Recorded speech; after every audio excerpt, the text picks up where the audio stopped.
সবাইকে স্বাগত জানাচ্ছি গ্রিন টেলিভিশনের বিশেষ আয়োজন প্রশ্নোত্তর পর্বে। আজকে আমাদের সাথে উপস্থিত আছেন বিশেষ একজন ব্যক্তি, ডাক্তার শাহাদাত হোসেন। তিনি চট্টগ্রাম সিটি কর্পোরেশনের বর্তমান মেয়র। কেমন আছেন আপনি? জি, ইনশাল্লাহ ভালো আছি। তো গ্রিন টিভিকে অসংখ্য ধন্যবাদ আজকে আমাকে আমন্ত্রণ জানানোর জন্য। আমি গ্রিন টিভির মাধ্যমে বাংলাদেশের যারা দর্শক, চট্টগ্রাম সহ দেখছেন, বিশ্বে যারা দেখছেন, সবাইকে স্বাগত জানাচ্ছি। আপনার রাজনৈতিক একটি বিশেষ অধ্যায় আছে। আপনি চট্টগ্রাম সিটি কর্পোরেশনের নির্বাচিত মেয়র, এবং যখন নির্বাচন হয়েছিল 2021 সালের 27 জানুয়ারি যে নির্বাচন হয়েছিল, সেই নির্বাচনে আপনি কারচুপির অভিযোগ এনে আপনি একটা মামলা করেছিলেন। পরবর্তীতে রায়ের মাধ্যমে 2024 সালে আপনি 3 নভেম্বর আপনি শপথ গ্রহণ করলেন। এই যে পথ চলা কিভাবে দেখছেন আপনি? ইনফ্যাক্ট আমি তো ছোটকাল থেকে রাজনীতি শুরু করেছি। একদম চিটাগং মেডিকেল কলেজের যখন আমি ছাত্র ছিলাম, ছাত্র দলের সভাপতি থেকে হাঁটি হাঁটি পা করে আমি পেশাজীবী রাজনীতি সহ ড্যাব চট্টগ্রামের ফাউন্ডার সেক্রেটারি থেকে শুরু করে ছাত্র দলের founder president Chittagong medical college, royal আমার যে থানা বাকুলিয়া থানা, সেটার থানার সদস্য সচিব, থানার সেক্রেটারি, পরে গিয়ে থানার সভাপতি, এরপরে মহানগরের যুগ্ম আহ্বায়ক, মহানগরের সাধারণ সম্পাদক এবং পরবর্তী মহানগরের সভাপতি, এর পরে মহানগরের আহ্বায়ক হিসাবে আমি এই মেয়রের পরে মেয়র হয়েছি ইনশাল্লাহ। তো কাজে দীর্ঘ একটা 38 বছরের পথ চলা আমার আছে, এবং সেই পথ চলাতে অনেক সময় পথ অনেক সহজ ছিল না। কাজে এই সংকটময় পরিস্থিতিতে আমি আমার সমস্ত চ্যালেঞ্জগুলোকে মোকাবেলা করে ইনশাল্লাহ এখন এই অবস্থায় এসেছি। এটা তো ধরেন আপনি চট্টগ্রাম মেডিকেল কলেজ থেকে আপনি পাশ করেছেন, পাশ করার পরে এবং চট্টগ্রাম মেডিকেল কলেজের আপনি প্রতিষ্ঠাতা সভাপতি ছিলেন জাতীয়তাবাদী ছাত্র দলের। মানে এটা মানে হচ্ছিল একটা জায়গায় ইতিহাসের অংশ হয়ে থাকা। একইভাবে আপনি রাজনৈতিক জীবনে আপনার একটা বিশাল ইতিহাস আছে, যেখানে আপনি প্রতিদ্বন্দ্বিতা করেছেন এবং যে মামলা করেছেন। দীর্ঘ সময় আমি মামলার পর আপনি মেয়র হিসেবে আপনি নির্বাচিত শপথ গ্রহণ করছেন। প্রায় 1 বছর হলো। 1 বছরের মধ্যে আপনার মূল্যায়নটা যদি একটু বলতেন। হ্যাঁ, চট্টগ্রাম সিটি কর্পোরেশন মেয়র হিসেবে শপথ নেওয়ার পর, এটা ছিল 2024 সালের আমরা 3 নভেম্বর। এরপরে আমি নভেম্বরের 5 তারিখ চট্টগ্রামে আসি। চট্টগ্রামে আসার পর থেকে আমার কাজ শুরু হয়, এবং প্রথম কাজটাই হয় 7 নভেম্বর বিপ্লব সংহতি দিবস, যেখানে আগেকার যারা মেয়র ছিল তারা সেখানে চট্টগ্রাম সিটি কর্পোরেশনকে ইনফ্যাক্ট ওই বিপ্লব উদ্যানটাকে অন্যভাবে তারা সেটা চিত্রায়িত করেছিল। ইতিহাসের যে অংশ সেটা একটা আছে। স্বাধীনতা যুদ্ধে, মহান স্বাধীনতা যুদ্ধে আমাদের শহীদ প্রেসিডেন্ট জিয়াউর রহমান যেখান থেকে আই রিভল্ট বলে মুক্তিযুদ্ধের সূচনা করেছিলেন, সেটাকে তারা মুছে ফেলতে চেয়েছিল। কাজে সেই জায়গায় এসে আমি এই পার্কটিকে সেভাবে চিন্তা করছি। আমি একটা গ্রিন পার্কে জয়েলেস দ্বারা ওয়াক করে, এবং সেখানে একটা চমৎকার একটা ঐতিহাসিক পটভূমি থাকবে, যে এখান থেকে মুক্তিযুদ্ধের সূচনা কিভাবে শহীদ প্রেসিডেন্ট জিয়াউর রহমান করেছিলেন। কারণ আপনারা জানেন, এই বিপ্লব উদ্যানের পাশে ছিল 8ম ইস্ট বেঙ্গল রেজিমেন্ট, যেখানে শহীদ প্রেসিডেন্ট জিয়াউর রহমান যখন মেজর ছিলেন তৎকালীন, ওনার ঊর্ধ্বতন কর্মকর্তা কর্নেল জানজুয়াকে হত্যা করে উনি সে ঘোষণাটা দিয়েছিলেন। কাজে এটা একটা ঐতিহাসিক পটভূমি। একই সাথে চট্টগ্রামের উন্নয়নের যদি পরিকল্পনা, অন্যান্য বিষয়গুলো, আপনি তো পার্কগুলো ওভারঅল আপনি যদি চট্টগ্রাম সিটি কর্পোরেশনের এজ এ মেয়র লাস্ট 1 ইয়ার হলে এই চিত্রায়নটা আমি করতে চাই, সেই জায়গায় এসে শহরটাকে ইনফ্যাক্ট আমি চিন্তা করেছি যে প্রথমে আমি যখন দায়িত্ব হাতে নিই, তখন কিন্তু চট্টগ্রামের প্রথম যে সমস্যা সেটা ছিল জলাবদ্ধতা, ওয়াটার লগিং প্রবলেম। এটা এবং একদিনে হয়নি, এটা গত 30 বছরের একটা অভিশাপ হিসাবে চট্টগ্রামবাসীর জন্য ছিল, এবং আলটিমেটলি সে জায়গায় কিন্তু আমরা অ্যাড্রেস করেছি। এবং অ্যাড্রেস করার প্রেক্ষিতে আমরা আমাদের সাথে যে সার্ভিস ওরিয়েন্টেড অর্গানাইজেশন আছে, সবাই একসাথে একই ছাতার নিচে কাজ করে আমরা একটি জায়গায় পৌঁছে দিয়েছি। এবং আপনি বলতে পারেন যে এই প্রবলেমটা গত বর্ষাকাল যেটা গেল, এটা আমার মনে হয় অনেক লম্বা বর্ষাকাল ছিল। কারণ মে থেকে শুরু হয়ে সেটা নভেম্বর পর্যন্ত সেটা আমার মনে হয় ছিল, যার কারণে 5 থেকে 6 মাস বর্ষাকাল ছিল। এই বর্ষাকালে আমরা দেখেছি যে 2-1টা জায়গা ছাড়া আর অন্য জায়গায় পানিবদ্ধতা ছিল না, তো জলাবদ্ধতা ছিল না। যেটা ছিল সেটাকে আমরা জলজট বলবো। এবং আলটিমেটলি গিয়ে যেখানে আপনারা এক সময় চানগাঁও, বলদেরহাট, মুরাদপুর, বাকুলিয়া যেখানে পানি উঠে যেত, ইনশাল্লাহ এবার আমরা দেখেছি পানি দ্রুত সেটা নেমে গেছে। এবং সেটার একমাত্র কারণ আমি যেটা বলবো, যে আমাদের কিছু অপরিকল্পিত আমাদের কিছু স্ট্রাকচার ছিল নালার উপরে, সেগুলো আমরা ভেঙে দিয়েছি। ভেঙে দিয়ে আমরা নালাগুলোকে প্রশস্ত করেছি। আমরা খালগুলোকে 4টা খালের সাথে সংযোগ করে কর্ণফুলী নদীতে দিতে পেরেছি। এবং যে 57টা খাল আমাদের আছে, সেই 57টা খালের মধ্যে আমাদের 36টা খালের কাজ যেটা চলছে চট্টগ্রাম উন্নয়ন কর্তৃপক্ষ, সেটা আমরা মনিটরিং করেছি, এবং 24টা খাল আমরা সেখানে মোটামুটি সংস্কার করতে পেরেছি। এবং আমার চট্টগ্রাম সিটি কর্পোরেশন যে বাড়াইপাড়ায় খালটা আছে সেটা আমরা মোটামুটি ভাবে একটা জায়গায় নিতে পেরেছি, যার কারণে গিয়ে আমরা এই ধরনের একটা কাজ করতে পেরেছি। পাশাপাশি আগ্রাবাদ এরিয়াতে একটা বক্স কালভার ছিল যেটা 27 বছর ধরে সেটা ক্লিন করা হয়নি, সেটা প্রায় 4 কোটি টাকা ব্যয়ের মাধ্যমে আমরা নৌবাহিনীকে দিয়ে সেটা ক্লিন করিয়েছি, ওয়াশ করিয়েছি এবং নাসের খালের সাথে সেটা সংযোগ করিয়েছি। কাজে এই ধরনের কিছু কাজ আমরা করতে পেরেছি এবং কন্টিনিউয়াস প্রসেসে আমাদের যে 1600 কিলোমিটার নালা আছে সেই নালাগুলোকে আমরা ক্লিন করেছি এবং এই কাজগুলো কিন্তু এখনো চলছে। এখন আমাদের যে চিন্তা হচ্ছে যে আমাদের যে 21টা খাল এখনো রয়ে গেছে সেগুলো একটা ডিপিপির মাধ্যমে আমরা অনতি বিলম্বে সেগুলিতে আমরা কাজ করে যেতে পারি, তাহলে একটা পার্মানেন্ট সলিউশন আমরা দিতে পারবো। ইতিমধ্যে আমরা চট্টগ্রামবাসী বিভিন্ন জায়গায় টেলিভিশনে দেখেছেন হিজরা খাল নিয়ে কাজ চলছে। এই হিজরা খাল ইজ ভেরি ইম্পর্টেন্ট খাল, আমাদের চিফ অ্যাডভাইজারের বাড়ি থেকে শুরু করে সেরা সমস্ত ভিআইপিরা সেখানে থাকে। আলটিমেটলি মেহেদিবাগ থেকে শুরু করে পাঁচলাইশ আবাসিক এলাকা, কাতালগঞ্জ আবাসিক এলাকা, Chittagong medical college hospital, Dampara, Royals, Bakulia একটা অংশ পুরাটাই কিন্তু হিজরা খাল কভার করছে। এই কাজগুলো চলছে। তো আমার মনে হয় আমাদের জলাবদ্ধতাকে আমরা অ্যাড্রেস করতে পেরেছি এবং ইনশাল্লাহ আমরা 60% এই প্রবলেমটা আমরা সলভ করতে পেরেছি। এটা গেল একটা।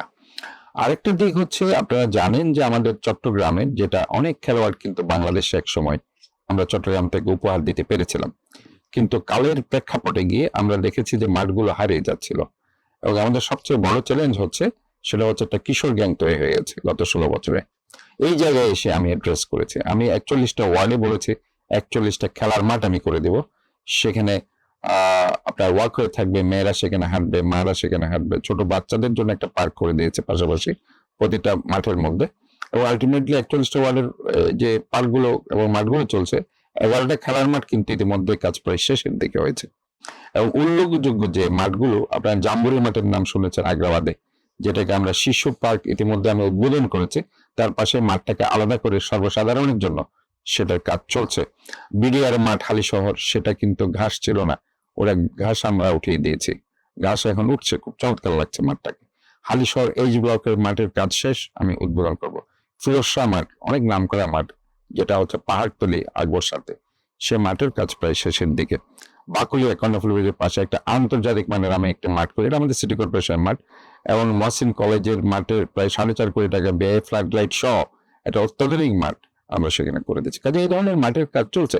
আমার এটা আসলে একটা স্বপ্ন যে 41টা খেলার মাঠ করে দিয়ে আমার যে ইয়াং জেনারেশন আসলে তাদের বিনোদনের কোনো জায়গা নেই, না যাওয়ার প্রেক্ষিতে আজকে তারা ডেভিয়েটেড হয়ে যাচ্ছে বিভিন্নভাবে, তারা সন্ত্রাসের আশ্রয় নিচ্ছে, তারা বিভিন্ন ধরনের ইপটিজিং থেকে শুরু করে আজকে তারা আপনার ধরেন এই যে আপনার কিশোর গ্যাং, যেটা আমাদের জন্য একটা সবচেয়ে বড় চ্যালেঞ্জে দাঁড়িয়েছে। তো আমি আশা করি এটা হলে আমরা বাংলাদেশের অনেক খেলোয়াড় চট্টগ্রাম থেকে আবারও তৈরি হবে এবং জাতীয় লেভেলে এবং আন্তর্জাতিক লেভেলে তার ভূমিকা রাখতে পারবে। তো এইটা গেল একটা। আরেকটা হচ্ছে জনগণের যে উন্নয়নের জন্য, যেটা আমাদের ভারপ্রাপ্ত চেয়ারম্যান তারেক রহমান সাহেব লন্ডন থেকে অনেকবার বলেছেন, ফ্যামিলি কার্ডের কথা। ফ্যামিলি কার্ড ফার্স্ট টাইম চট্টগ্রামে আপনি দেখবেন 4 লক্ষ ফ্যামিলি কার্ড আমি দিয়েছি। এবং এই ফ্যামিলি কার্ড কিন্তু আগের 16 বছরের ফ্যামিলি কার্ডের সাথে একটা পার্থক্য আছে। আগে তারা দিয়েছিল একটা পরিবারে 8 থেকে 10টা কার্ড দিয়েছে, কিন্তু এবার আমি স্ট্রিক্টলি মেনটেন করেছি যে রাজনীতির ঊর্ধ্বে উঠে যারা নিঃস্ব, অসহায়, দুস্থ, গরিব এবং নিম্নবিত্ত, নিম্ন মধ্যবিত্ত, ইভেন মধ্যবিত্ত, যাদের আসলে অনেক সমস্যা আছে, অনেক বলতে পারে না, তো তাদেরকে আমরা কিন্তু প্রতি পরিবারকে একটা করে কার্ড আমরা সেখানে দিয়েছি।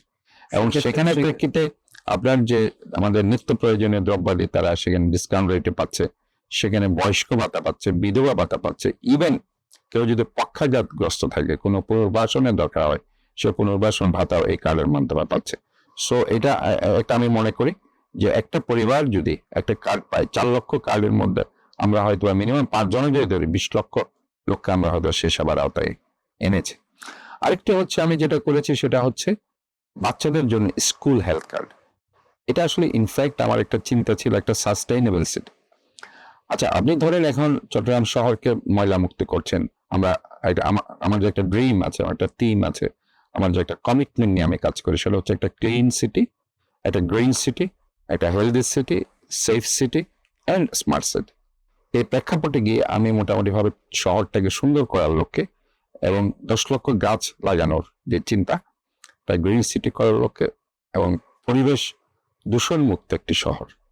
তো ওভারঅল এইটার মাধ্যমে আমি একটা সাস্টেইনেবল সিটি গড়ে তুলতে চাই। এটার কারণে আমি বলেছি যে ময়লাটাকে যাতে যত্রতত্র না ফেলা হয়, এই জন্য আমরা কিন্তু শহরটাকে পরিষ্কার রাখার জন্য ডোর টু ডোর প্রকল্প আমরা চালু করেছি, যাতে করে একটা ময়লাও আমার নালাতে না যায়, রাস্তাতে না যায়, কিংবা খালে না যায়, এবং কর্ণফুলী নদী দূষণ না হয়। আমরা জানেন যে কর্ণফুলী নদী দূষণ হয়ে যাচ্ছে, স্তরের পর স্তর সেখানে আপনার পলিথিন জমা হয়ে গেছে, ইভেন সেখানে ড্রেজিং প্রকল্পে অনেক টাকা খরচ হয়। তো সব মিলিয়ে একটা সাস্টেনেবল সিটি করতে হলে it's very important civic awareness, that is very important. এবং ওই জায়গায় আমি কাজ করছি বাচ্চাদেরকে নিয়ে, কারণ এই বাচ্চাগুলো একদিন বড় হবে, তারাই কিন্তু এটা পথ দেখাবে। এই জন্য প্রতিটা স্কুলে কিভাবে বাচ্চারা ময়লা কোথায় ফেলবে, কিভাবে ফেলবে, আমরা সেটার জন্য শিক্ষা দিচ্ছি। পাশাপাশি এই স্কুল হেলথ কার্ডের মাধ্যমে তারা স্কুলে একটা হেলথ স্কিম পাচ্ছে, পাশাপাশি যখন তারা বাইরে কোনো ইনভেস্টিগেশন করবে সেখান থেকে তারা একটা ডিসকাউন্ট পাচ্ছে।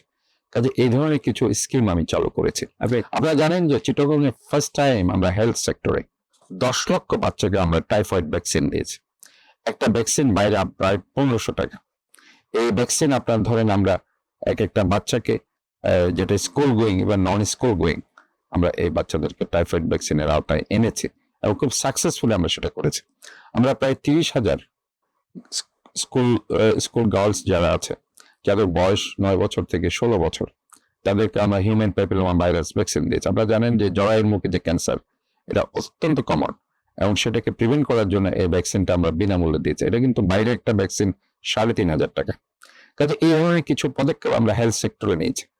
আমাদের আসলে এইবার আপনার অক্টোবর মাসটা ঢাকাতে হয়েছে কিনা আমি জানি না, কিন্তু চিটাগংয়ে আমরা এটা পিঙ্ক সিটি করে দিয়েছি, পিঙ্ক জোন করে দিয়েছি। ব্রেস্ট ক্যান্সার অ্যাওয়ারনেস প্রোগ্রামটাকে সামনে, এটা বিশ্বব্যাপী ব্রেস্ট ক্যান্সার অ্যাওয়ারনেস মান্থ হিসেবে ঘোষণা করা হয়েছে।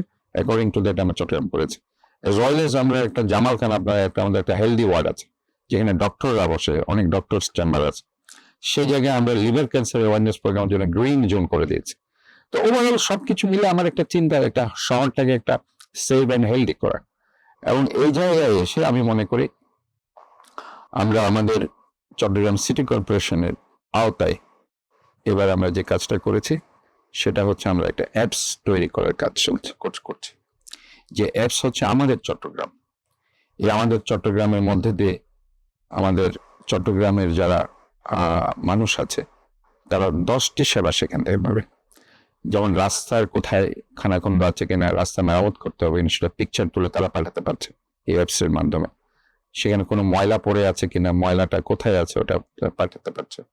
সেখানে কোনো লাইট জ্বলছে না, অথবা সেখানে পোস্ট ল্যাম্প নেই, অথবা এই ধরনের কিছু তারা পাঠাতে পারছে। অথবা কোথাও যদি কোনো ধরনের আপনার স্ল্যাব ভাঙা থেকে চলার পথে, সেটা তারা পাঠাতে পারছে। কোনো যদি ম্যান হোলের ডাকা নেই, সেটা পাঠাতে পারছে। শিক্ষা স্বাস্থ্য ক্ষেত্রে কোথাও যদি তাদের অ্যানোমালিস থাকে, সেটা পাঠাতে পারছে। সো দ্যাট এই 8-10টা সেবা কিন্তু আমরা এটার মাধ্যমে দিতে পারছি। এবং আমি অত্যন্ত জোরে পদক্ষেপ করছি যে আমরা ইনশাল্লাহ উইদিন শর্ট টাইম এটা আমরা উদ্বোধন করছি।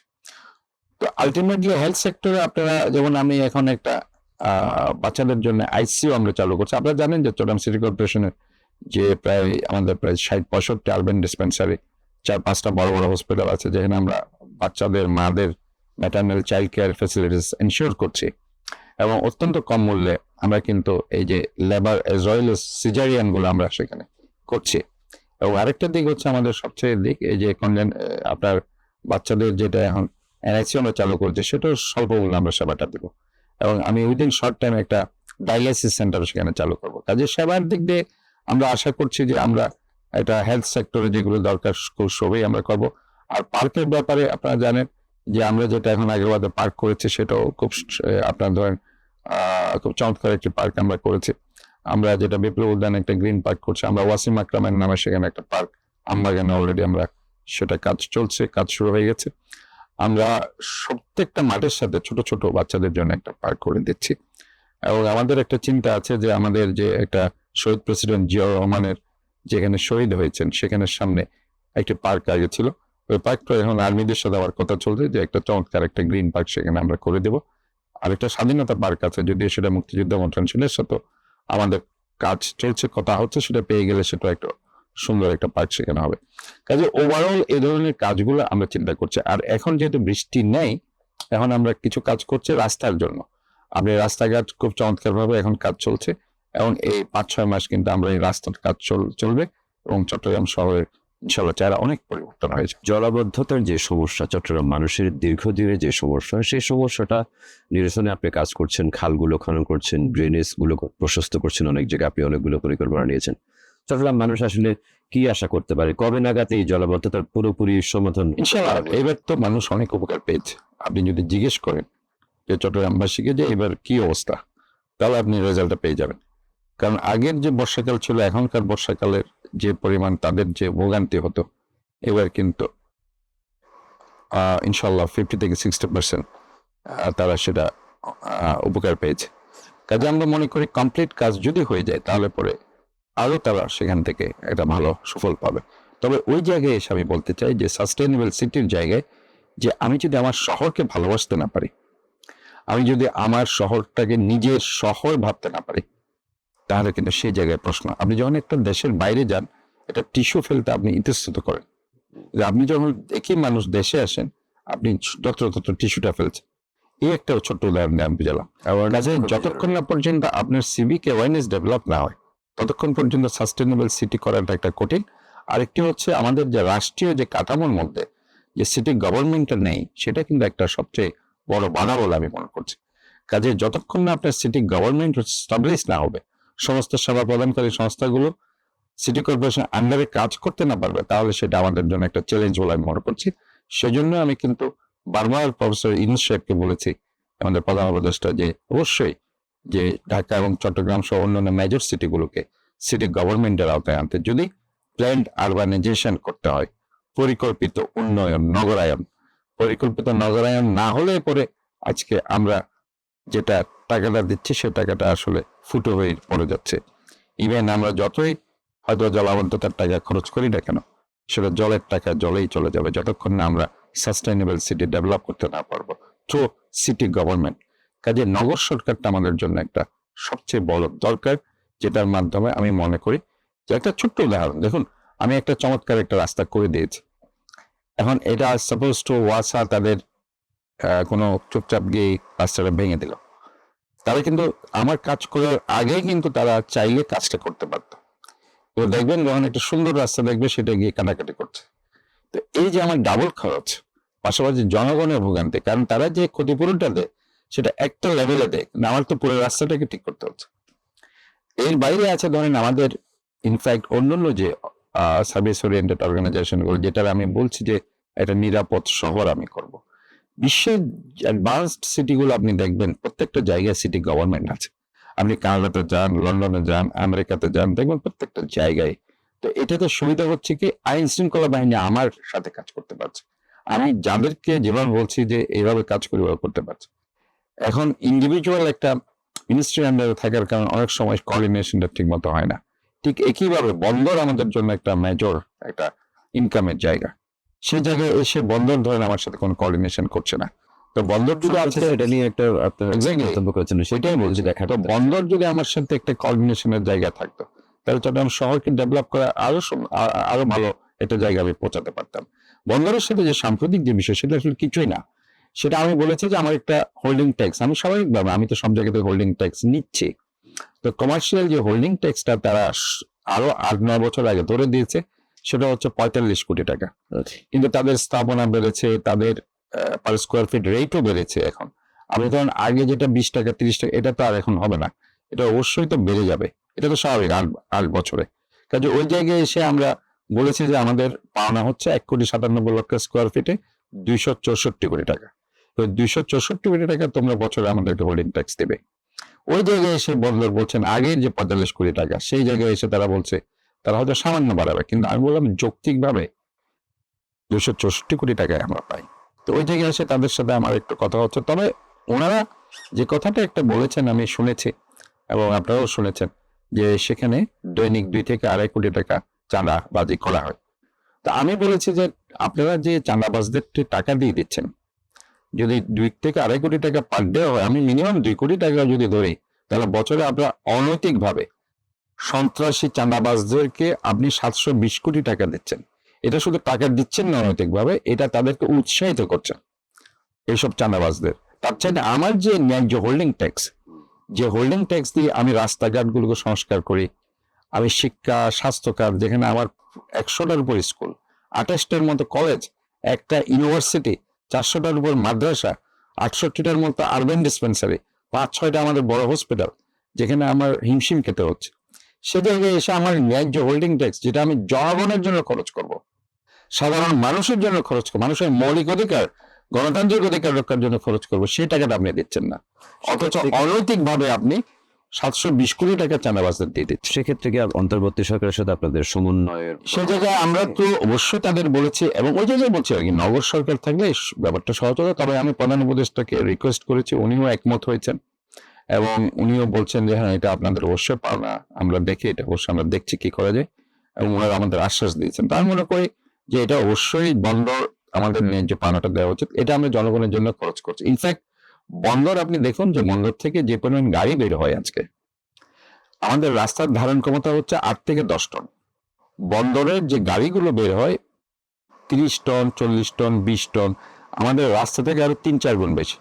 যার কারণে গিয়ে আমার রাস্তার ডিউরেবিলিটি 10 বছর থাকলে সেটা হয়ে যাচ্ছে 1 থেকে 2 বছর, এবং প্রতি বছর আমার এই রাস্তার সংস্কার করতে হয় 400 থেকে 500 কোটি টাকা।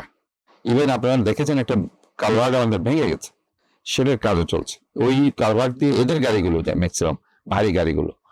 তা ওই আলটিমেটলি গিয়ে দেখুন আমার যে হোল্ডিং ট্যাক্স ওনারা দেবে তার চাইতে দ্বিগুণ আমাকে তাদের কারণে রাস্তার জন্য খরচ করতে হচ্ছে। তো এই কথাগুলো আমি বলছি, আমরা আপনাদের জন্য তো আমার টাকাগুলো খরচ করতে হচ্ছে। যানজটের একটা বড় সমস্যা। তো যানজট আসলে আছে, যানজট ইনফ্যাক্ট এটাও বলছে একই সেম নগর সরকার হলে পরে আজকে ট্রাফিক বিভাগের সাথে আমার সরাসরি কথা হতো, বিআরটি আমার সাথে কথা হতো, তাহলে পরে আমরা কিছু সিস্টেম চালু, যেমন আজকে আমাদের যে বড় হচ্ছে সদিচ্ছা, আপনার যানজটে আপনি যদি আগে কিছু আপনার টিআই বলতো, ট্রাফিক ইন্সপেক্টর, তারা বাইক নিয়ে ঘুরতো সবসময়, এখন আপনি দেখেন যে গাড়িগুলো যত্রতত্র দাঁড়িয়ে যাচ্ছে। যানজটের মূল সমস্যা, যেটা মূল কারণ, সেটা হচ্ছে গাড়িগুলো কোনো রুলস মানছে না, তারা কোনো যাত্রী ছাউনির সামনে আসতে চায় না, তারা আপনার ধরেন যত্রতত্র সেখানে দাঁড়িয়ে যাচ্ছে। এবং সেখানে যদি ট্রাফিক ইন্সপেক্টর গুলো এসে তাদেরকে শাসন করতে পারতো, তাহলে তারা একটা সাইডে অথবা যাত্রী ছাউনির নিচে তারা দাঁড়াতো ডিসিপ্লিন রইতে, তাহলে পরে এই ধরনের যানজট হতো না, এবং একটা ডিসিপ্লিন সেখানে থাকতো।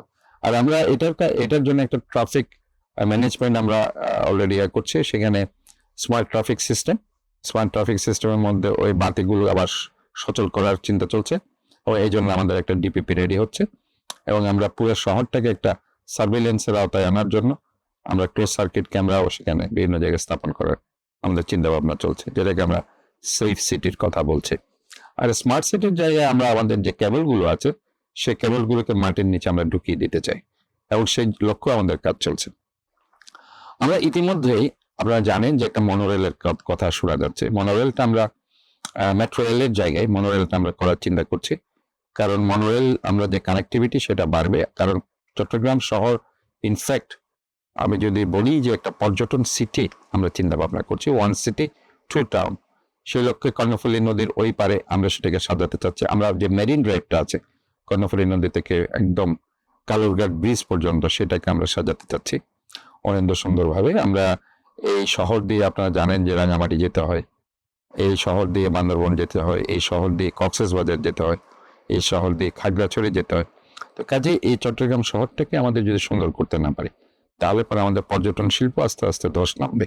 সো আমি মনে করি যে এই চট্টগ্রাম শহরকে নিয়ে আমরা যদি চিন্তা করতে হয়, তাহলে সামগ্রিকভাবে রাষ্ট্রকে প্রায়োরিটি দিতে হবে, কারণ চট্টগ্রাম বাঁচলে কিন্তু বাংলাদেশ বাঁচবে, এই চিন্তা আমরা করছি। চ্যালেঞ্জগুলো কি মনে করেন আপনার, এই যে বিশাল পরিকল্পনাগুলো আপনি নিয়েছেন, সামনে কোন চ্যালেঞ্জ? তো অনেক জায়গায় গিয়ে আমাদের কিছুটা বিপত্তি পেতে হয়েছে, বিশেষ করে যাদের কাছ থেকে আমরা মনে করেছিলাম যে আমরা অনেক কিছুই পাবো, হয়তো উপদেষ্টা লেভেলে